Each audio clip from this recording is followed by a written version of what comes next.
Sorry about that. We all have our vices in life, and this one is mine.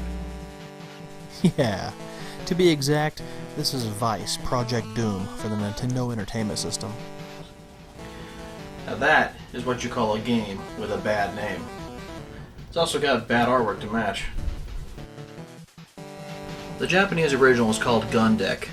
The guy in this cover looks like Bruce Willis pointing a gun, making a Robert De Niro face.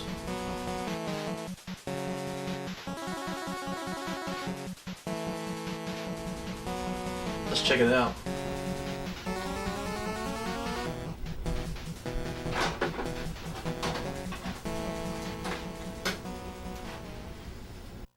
After seeing the usual company stuff, you then see the word Vice, but no Miami. I'm not sure where this takes place, but there is Japanese writing in some of the backgrounds. You then get treated to some cartoon-like movie sequences with some powerful bad guy overlooking the city. He talks to one of his lackeys about Project Doom and how it can't be compromised. You hit the start button and your character's movie scene begins. His name is Hart, and he's a cop. I think. He gets a call on his radio about a maniac who's loose on the road, and he's got orders to take him out.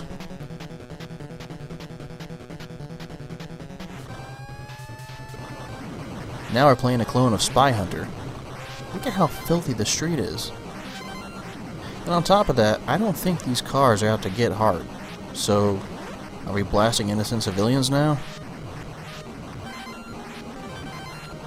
There's also alien craft and giant flying meat pies in the way too.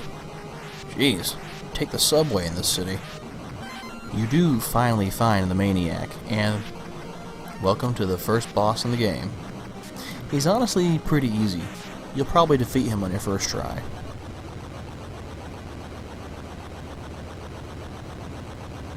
Cool guys never look at explosions, and just read that hard dialogue.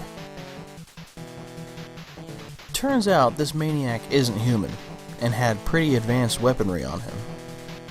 After all that, you now get to see the actual home screen of the game. So, they make you earn the home screen? Well, it's worth it. It's pretty awesome. The gameplay is now side-scroller action, and this is how the bulk of the game is played. You have 3 weapons: a sword, a gun, and grenades. It's pretty similar to Ninja Gaiden. In fact, most people say this game is a Ninja Gaiden clone. Well, these enemies are weird. A porcupine man, a giant bug with a beak, and Chinese hopping vampires, just to name a few. Though this game could be a clone of Ninja Gaiden, one thing they didn't clone was the difficulty. It's a hard game, but not as hard as Ninja Gaiden. You know, another thing about it, you have a white guy in a brown jacket in a futuristic setting where he's a cop, basically, surrounded with Asian influence and culture. Sounds just a little familiar, doesn't it? Kind of like Blade Runner. He say you Blade Runner. Tell him I'm eating. Just look at how Deckard, Hart, climbs a ladder. He turns sideways or something. Another thing I gotta mention is, the gun that you have sucks. The bullets disappear after flying away 20 feet. Ever heard of a gun like that? Oh, well, here's the second boss. A werewolf hurling steel girders at Hart. Again, just like the first boss, not too hard. One recommendation I have is save your grenades for your boss fights. Most of them try to stay out of his reach.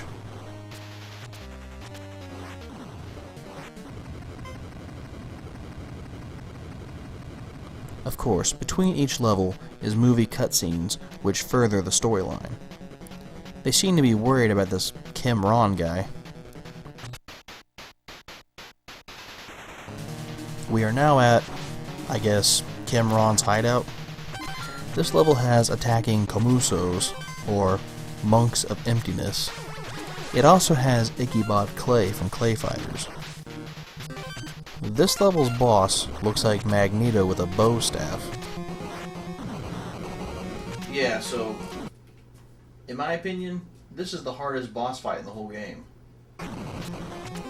It took me several times just to beat him. The game restarts you pretty close, which is nice, but you don't get to keep the weapons you amassed. On top of that, after 3 losses, it's game over. But they only take you as far back as the beginning of the level you're on. Yeah, now I got your patterns down. Yeah, kinda.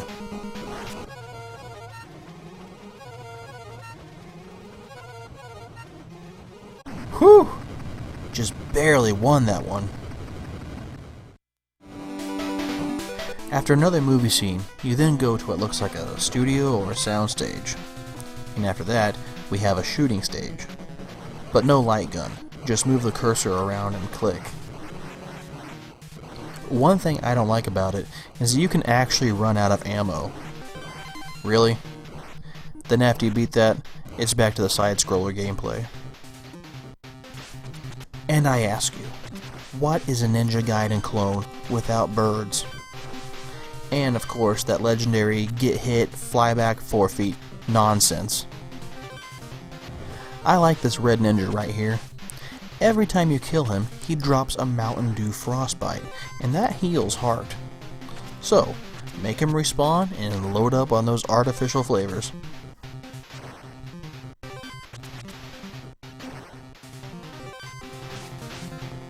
Hey, it's the waterfall logs from Super Mario Bros. 2. Seems like a lot of games used it back then.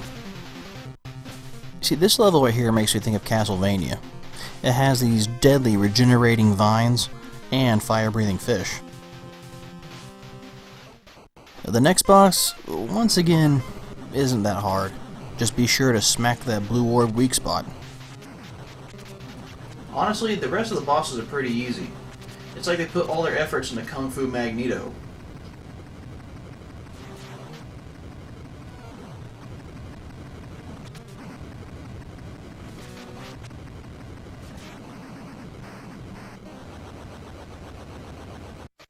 And the rest of the levels are Mega Man looking stage, train top stage, sewer water stage complete with big nasty rats, the high-tech close to the end of the game stages, punish more innocent civilians on the street stage, one more shooting stage, and finally, the main bad guy's suave hideout stage. You know, at this point, the programmers must have been like, what other enemies can we put in this game? I got it. How about giant frogs and juggling clowns?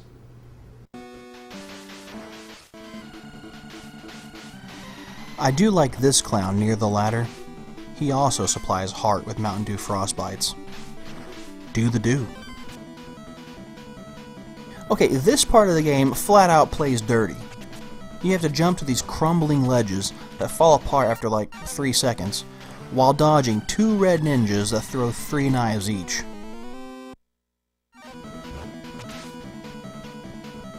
But after all that, it's time for the big fight. Or it will be, after some lengthy dialogue. Boring! So now it's time to fight the big boss of the game, Heart's clone. The best way for me to describe my strategy is that when the clone is jumping around, be standing up. As soon as he lands, duck and attack. If Heart is ducking before the clone lands, he'll duck as well and attack. Also, use the gun on him, not the grenades, because this fight isn't quite over yet. After beating him, like something right out of, well, again, Castlevania, the Heart clone turns into a hopping mad monster. Once again, you better have plenty of grenades saved up for him. Once you figure out his pattern, he goes down. Or he would have if the timer didn't run out. Once you figure out his pattern, he goes down. And still, the reward for hardest boss in this game goes to Kung Fu Magneto. The ending is, okay. As the Heart clone dies, he says that Heart has the same blood as him. And basically, he'll continue the Secret Society's work eventually. Heart walks away, looking kinda like Peter Venkman. After that, we cut to another Heart clone, starting to wake up and trying to speak.